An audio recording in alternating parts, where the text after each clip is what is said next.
사건은 사건 번호 201 타경 109901이고요. 그리고 구독과 좋아요와 멤버 가입 부탁드립니다. 경남 김해에 있는 아파트고요. 저기 누구야?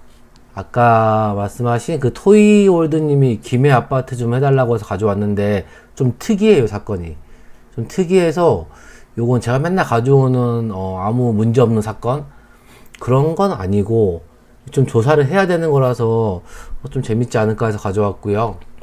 안희원님, 희망별님 안녕하세요. 오셨네요. 좋아요 감사드립니다. 희망별님. 자, 경남 김해 삼계동에 있는 화정마을 부영아파트고요. 백사동 1201호입니다. 물건 종류 아파트고요. 건물 면적은 전용 면적 25.71평, 대지권은 14.04평이고 매각 물건은 건물 전부, 토지 전부고요. 별 문제 없는 사건이고요. 사건 접수가 재작년 10월달이에요. 재작년 10월달이고 소유자가 이땡땡, 채무자 이땡땡, 채권자 주땡땡인데 요즘 특이한 거는 사건 접수한 게 지금 거의 이제 2년 가까이 돼 가는데 제가 예전에 우리 수강생분들한테 얘기했지만은 사건 접수하고 경매 매각기일, 처음 매각기일 잡히는 게 한 6개월에서 1년 사이? 보통 한 6개월쯤 지나면 잡혀요. 근데 얘는 지금 1년 반도 훨씬 지났죠. 이게 지금 계속 진행되고 있는 게. 그래서 보통 한 1년 안에는 사건이 끝나죠. 6개월에 첫 매각기일 잡히고, 뭐 한 번 유찰되거나 두 번 유찰되면은 한 7개월, 8개월, 9개월, 한 1개월, 1년 안에는 전부 낙찰되는데, 요거는 좀 오랫동안 끌고 있는 사건이고, 자, 한번 볼까요? 채권자가 주땡땡이고, 강제경매예요. 보통 이제, 빌라는 이런 게 임차인에 의한 경매가 많죠. 강제경매가 보증금 그 반환 소송을 해가지고 하는 경우가 많은데, 아파트는 한번 볼까요? 감정가는 1억 9,200이고, 최저가는 64%, 1억 2,288만 원입니다. 입찰 보증금은 10%만 가져가서 이제 입찰하시면 되고요. 그 중에, 그 와중에 진서님이 임차인이 없으면 세금 체납은 인수받지 않나요? 예. 세금은 선순위 임차인이, 세금은 무조건 인수 안 해요. 안 하는데, 네, 계속, 네, 안 합니다. 계속 보다 보면 하도 얘기 많이 했었는데, 세금은 임차인이 없으면 있으면 아니고, 세금은 무조건 낙찰자가 인수 안 해요. 이현주님 안녕하세요. 반갑습니다. 네, 그러면 한번, 유찰이 엄청 많이 됐죠, 사건이. 유찰이 엄청 많이 되다가 낙찰이 됐는데, 한번 또 미납하셨어요. 그리고 한 명만 들어갔어요, 또. 대금 미납하시고, 또 유찰 되고요. 그리고, 이상하죠. 한번 볼게요. 등기사항 보시면은, 말소기준 권리 낼 수 있는 권리는 여기서 가압류, 압류, 강제경매 기입등기, 압류 중에 날짜가 제일 빠른 이 가압류죠. 가압류고, 낙찰받으면은 이 가압류를 포함해서 다 소멸이니까 인수하는 거 없어요. 근데 강제경매를 신청한 거는 주택도시보증공사고요. 조금 특이하죠. 근데 그 앞에 임차권이 있어요. 이 임차권은 임차권 등기 명령이죠.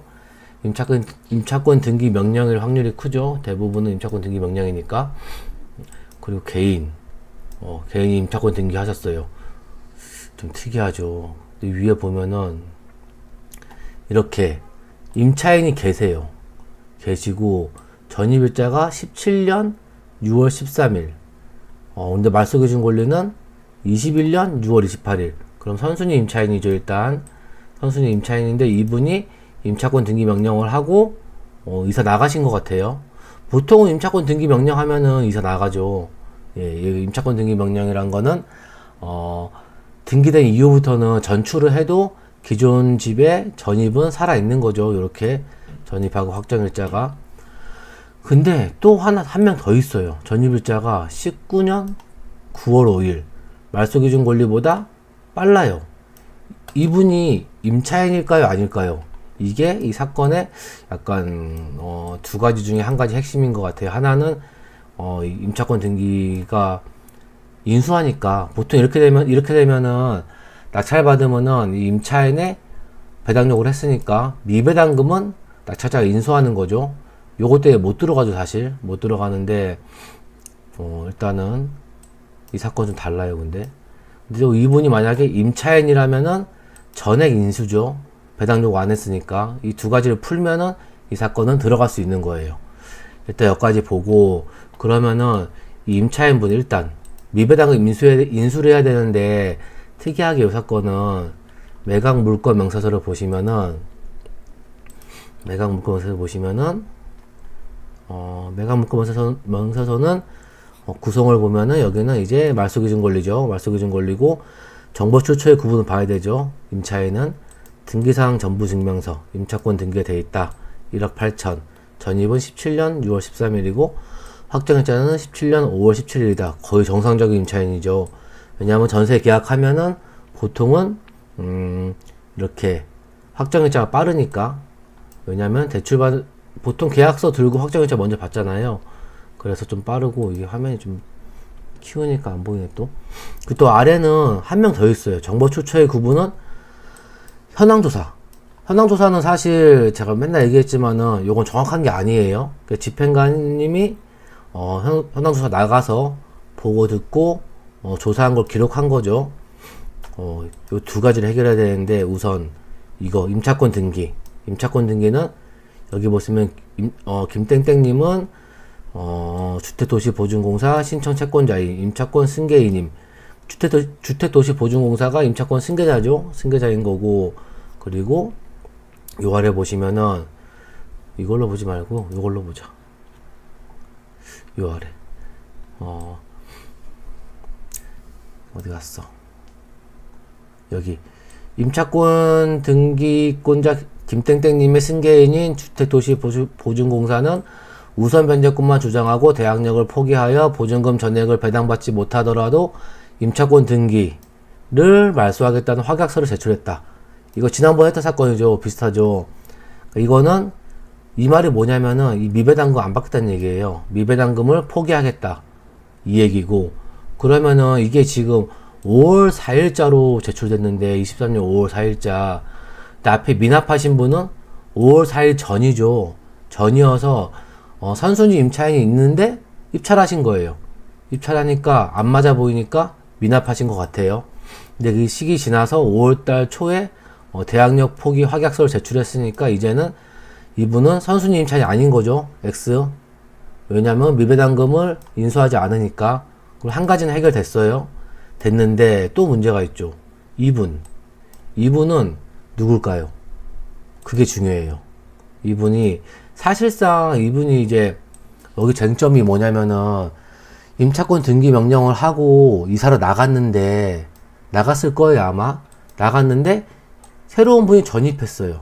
전입했는데 소유자랑 임대차 계약을 했으면은 이분의 보증금을 전액 인수할 수도 있어요. 그런 상황이 있는데 딱 보면은 사실 이분이 임차권 등기하고 나가더라도 저거 비밀번호를 안 알려줬겠죠. 집주인한테 아마도. 근데 그래서 요 분을 조사를 해본 다음에 입찰을 해야 되는 거예요. 자, 한번 그러면은 일단 우리가 보던 대로 한번 위치 좀 볼게요. 위치. 저 얘기는 좀 이따 다시 하고. 자, 위치가 경남 김해인데 김해 사건 가끔씩 했었는데 요렇게 특별히 뭐 개발되는 건 없네요. 다울 지도상에는 개발되는 게 별로 없고 그럼 이렇게 봤을 때 이렇게 가야대역이 있고 쭉 내려오면은 쭉 따라서 지하철로 따라서 대서 지나가지고 대사구나. 대사 지나가지고 쭉 가면은 갈아타가지고 체육공원역 해서 구포로 빠져요. 구포는 유명하니까 구포로 빠졌다가 부산 사신 분 다 아시죠? 이제 쭉 넘어가시면은 이제 동네 온천장 나오고 동네역 나오고 내려가면 서면 나오고 이런 위치인데 지하철도 바로 앞에 있고 경전철이죠. 부산 김해 경전철 바로 앞에 있어요. 되게 좋다라는 생각이 들었고 한번 로드뷰 볼까요? 로드뷰 보면 요렇게 요게 경전철이에요. 경전철 바로 앞에 있는 거고 토이홀드님 사건을 하고 있어요. 반갑습니다. 그리고 여기입니다. 아파트가 여긴데 위치는 굉장히 좋아 보이는데 여기 김해 내에서 좋아 보이고 바로 앞에 버스도 있어요. 버스도 있어가지고 김해에서 간분마을까지 가네요. 한번 잠깐 노선을 볼까? 김해에서 버스가 쭉 가가지고, 요 아래까지 가는구나. 아래까지 가는 버스가 있고, 그리고, 다른 버스도 있나? 버스 되게 많네. 길 건너면 버스가 되게 많네요.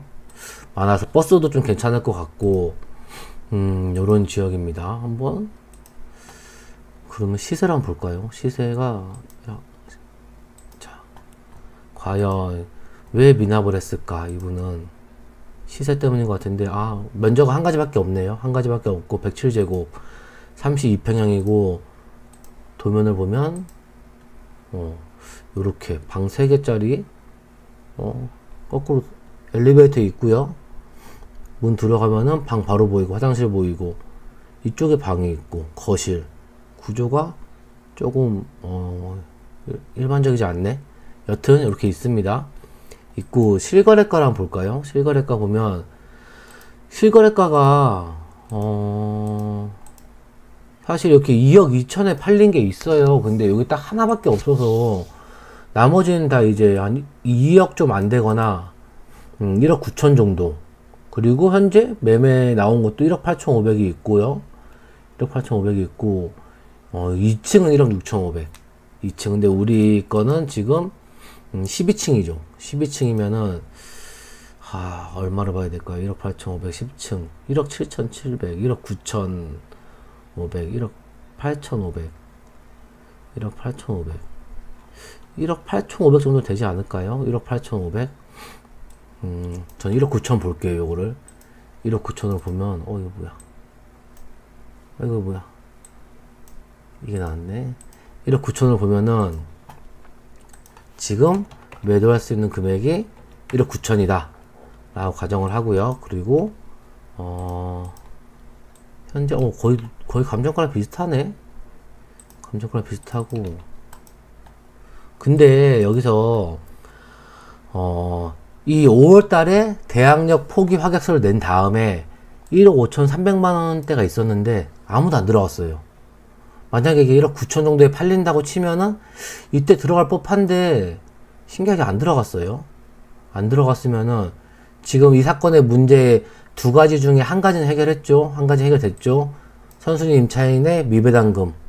이거는 이제 김땡땡님의 임차권을 양도양수받은 주택도시보증공사가 대항력을 포기하겠다는 확약서 제출했죠. 그러면 이거는 해결된 거예요. 인수 안 해요. 근데 이분이 해결 안 됐죠. 아직 그 상황인 거고요. 일단 다시 갑니다. 그러면은 1억 2,288만 원인데 1억 5천대 안 들어왔으니까 한 1억 4천 정도에 만약에 쓴다. 1억 4천에 입찰하게 되면은 5% 금리로 70% 대출받으면 한 달 이자가 한 40만 원 돈 나오고, 그리고 필요한 돈은 한 4,500 나와요. 4,500 4,500만 원 정도 필요하고요. 그리고 1억 9천에 매도하게 되면 5천만 원 남죠. 2년 뒤에 매도하면은 비과세 되는 거고요. 그리고 단기 매도하면은 그래도 꽤 남죠. 뭐 개인으로 하면은 70% 내겠지만은 좀 남아요. 양도세를 많이 내더라도. 한 2천만 원 좀 안 남겠네. 개인으로 팔아도. 1,500? 그런 사건입니다. 근데 이렇게 평범한 게 아니고 처음에 얘기했듯이 한 가지 이분 이거 조사 무조건 하셔야 돼요. 무조건 조사하셔가지고 김땡땡님의 선순위 임차권 해결됐는데 미배당금 인수 안 하고 대학력 포기 확약서 냈으니까. 근데 상식적으로 이분이 원래 이렇게 들어오더라도 이게 되게 좀 복잡해져요, 사실. 왜냐면은 전입부 신고는 했는데 앞에 이제 임차권 등기하신 분이 여기에 그 비번을 안 알려줬어요, 소유자한테. 그래서 이 사람이 사실적으로 점유를 못해. 그럼 대항력 발생 안 하죠. 임차권 등기를 임대차 계약서를 작성했더라도. 왜냐하면 대항력은 전입신고도 해야 되고 점유도 해야 돼요. 주택의 인도화 전입이잖아요. 그 점유가 없으면은 대항력 발생 안 합니다. 되게 좀 특이한 사건이죠. 그래서 만약 이 관심 있는 분은 요거를 일단 이분 이분 확인하셔야 돼요. 이거 아무나 뭐 쉽게 못 들어갈 것 같아요. 좀 안다 그러면은 확인 안 되면 안 들어갈 것 같은데, 안 들어간다는 얘기는 경쟁이 좀 덜 하다는 거죠. 왜냐하면 1억 5천대도 안 들어가잖아요. 아무도 1억 5천대에도. 여기서 갑자기 튀어나와가지고 나 보증금 1억 5천 1억 8천 있어요 이러면은 멘붕이죠. 재밌는 사건이길래 우리 토이월드님이 김해 사건 갖고 오면 좋겠다 해서 가져왔는데, 이게 재밌길래 한번 갖고 왔어요. 이거는 아주 평범한 사건은 아닙니다. 그래서 요 임차인분 하나는 해결됐는데, 요 분만 해결하시고 조사하시고 들어가시면 될 거예요. 공부 많이 될 것 같죠? 공부가 많이 될 것 같은 그런 아파트입니다. 정리하면은 김해에 있는 화정마을 부영 아파트고요. 32평이었나요? 32평 아파트고 감정가 1억 9,200인데 지금 실거래가 1억 9천 나옵니다. 1억 9천 나오고 유찰이 엄청 많이 됐던 이유는 선순위 임차인의 미배당금을 인수하기 때문에 유찰이 많이 됐었는데, 그런데 5월달에 23년 5월달에 허그에서 그 대학력 포기 확약서를 제출했어요. 그래서 입찰이 들어갈 법한데 1억 5,360만원 아무도 안 들어갔어요. 제가 보기엔 한 번 더 해야 될 게 이분이에요. 이분이 대학력이 있냐 없냐, 임대차 계약이 있냐, 대학력이 있냐 없냐. 대학력은 전입신고 플러스 점유하는 거죠. 근데 사실 점유권은 처음에 이분이 비번을 임차권 등기하고 이사 나갔다 그러면은 비번을 안 알려줬을 것 같은데 보증 못 받았으니까. 그래서 요거는 주택도시보증공사에 한번 물어봐야 될 것 같아요. 물어보면은 재미있게 공부할 수 있는 사건인 것 같습니다. 관심 있는 분들은 무조건 입찰하지 마시고 방금 말한 것들을 확인해 보시고 입찰해 보시기 바래요. 경쟁이 심하지 않을 것 같습니다. 이런 아파트 별로 없죠. 다음 사건 볼게요. 다음 사건은